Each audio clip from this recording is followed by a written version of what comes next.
नमस्कार, आप देख रहे हैं दैनिक चिंतन।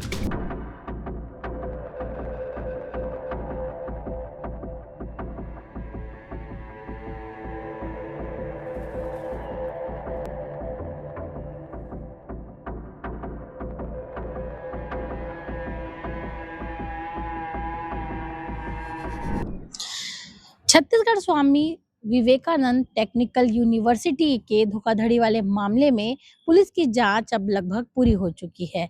आरोपी का चालान बनाकर पुलिस ने न्यायालय में पेश कर दिया है और आरोपी सुनील प्रसाद पर आरोप है कि उसने शोधार्थियों के साथ धोखाधड़ी की है।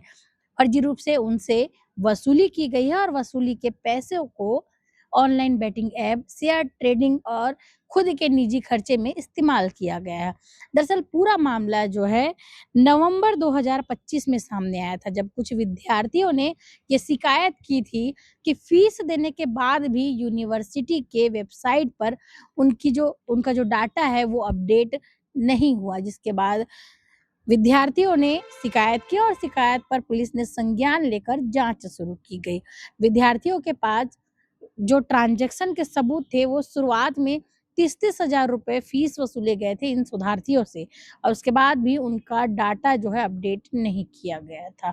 विद्यालय में उनकी एंट्री नहीं हो पा रही थी, जिसके बाद उन्होंने शिकायत दर्ज की और शिकायत के बाद पुलिस एक्टिव हुई। पुलिस ने जांच करना शुरू किया और जांच में सामने आया है कि इस आरोपी सुनील प्रसाद ने सभी शोधार्थियों से 30-30 हजार रुपए लिए और फर्जी रसीद उन्हें दी और ये जो पैसे ऑनलाइन ट्रांजैक्शन कर रहे थे ये खुद के खाते में जमा करवाए और इसके साथ ही फर्जी रसीद दिए, कुछ लोगों से कैश भी लिया।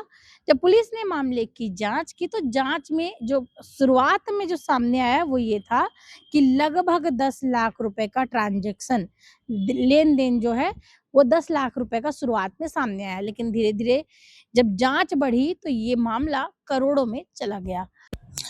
2 फरवरी 2026 को पुलिस ने एफआईआर दर्ज की और 6 फरवरी को आरोपी की जमानत याचिका खारिज की गई। वहीं 9 फरवरी को पुलिस को इसकी कस्टडी मिल गई। कस्टडी में आने के बाद पुलिस ने आरोपी सुनील प्रसाद से पूछताछ की।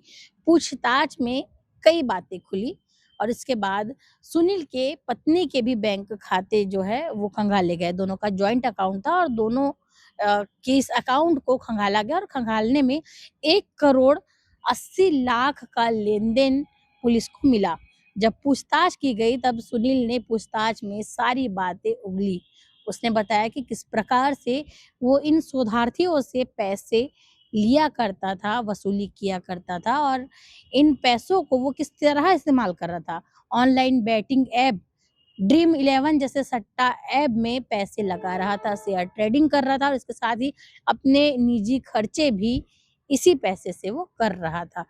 तो 1 करोड़ 80 लाख का ट्रांजैक्शन पुलिस को मिला और इस पर पुलिस आगे की कार्रवाई कर रही है। इस पूरे मामले में क्या कुछ खुलासा हुआ है, सीएसपी सत्यप्रकाश तिवारी ने क्या कुछ बताया है, आगे आप बाइट के माध्यम से देखेंगे। तब तक बने रहिए हमारे साथ। दैनिक चिंतक के लिए मैं भारती। देखिए, छत्तीसगढ़ स्वामी विवेकानंद टेक्निकल यूनिवर्सिटी जो नेवई थाना क्षेत्र अंतर्गत है, वहाँ पे एडमिनिस्ट्रेशन के द्वारा सीएसबीटी एडमिनिस्ट्रेशन के द्वारा एक लिखित शिकायत पत्र नेवई थाने में किया गया था, जिसमें वहाँ कार्यरत सुनील कुमार प्रसाद द्वारा पीएचडी शोधार्थियों के से ठगी किया गया था और शोधार्थियों से फी के नाम पे कई शोधार्थियों से कई लाख रुपए लिए गए थे और उनको एक फर्जी सर्टिफिकेट या उनका एक फर्जी रिसिप्ट भी दिया गया था।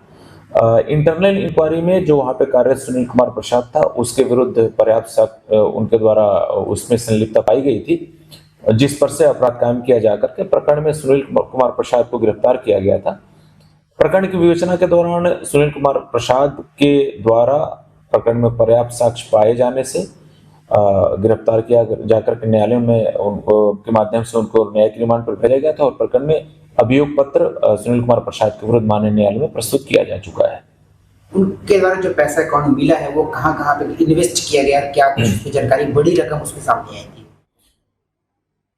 प्रकरण की विवेचना के दौरान सुनील कुमार प्रसाद और उनकी पत्नी के द्वारा उन दोनों के नाम से जो अकाउंट था, उन अकाउंट में लगभग 1,80,00,000 रुपए का ट्रांजैक्शन पाया गया और जांच के दौरान ये पाया गया कि वो जो भी पैसे आए थे उन पैसों में को वो किसी को प्रदान नहीं किया गया। वो पैसे आए और उन पैसों का उनके द्वारा ड्रीम 11 और इस टाइप के बहुत सारे जो प्लेटफॉर्म है, सट्टा प्लेटफॉर्म, वहाँ पे उनके द्वारा बड़े पैमाने पे सट्टे में उस पैसे को उड़ाया गया है।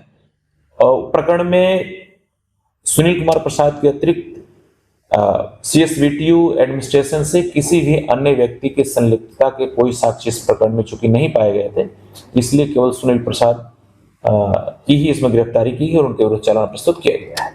इसमें जो अमाउंट काफी बड़ी मात्रा में मिली है, जिस पर क्या कुछ जांच में आया हुआ है कि किसी और तरह से फ्रॉड किया गया लोगों से? जो PhD शोधार्थी हैं, उन PhD शोधार्थियों से फी के नाम से पैसे लिए गए थे इसमें, और उन पैसों को सीधे अपने अकाउंट में सुनील कुमार प्रसाद द्वारा प्राप्त किया जा करके और धोखाधड़ी उनके साथ की गई थी, फर्जी रसीदें उनको दी गई थी। उसके संबंध में CSVTU एडमिनिस्ट्रेशन के द्वारा एक इंटरनल इंक्वायरी में इस तथ्य को पुष्टिकृत किया गया कि इस प्रकरण में सुनील कुमार प्रसाद की संलिप्तता है, उन्होंने फर्जीवाड़ा किया है। इस आधार पर FIR हुआ है और इसी आधार पर प्रकरण में अपराध कायम किया जा करके चालान प्रस्तुत किया गया है।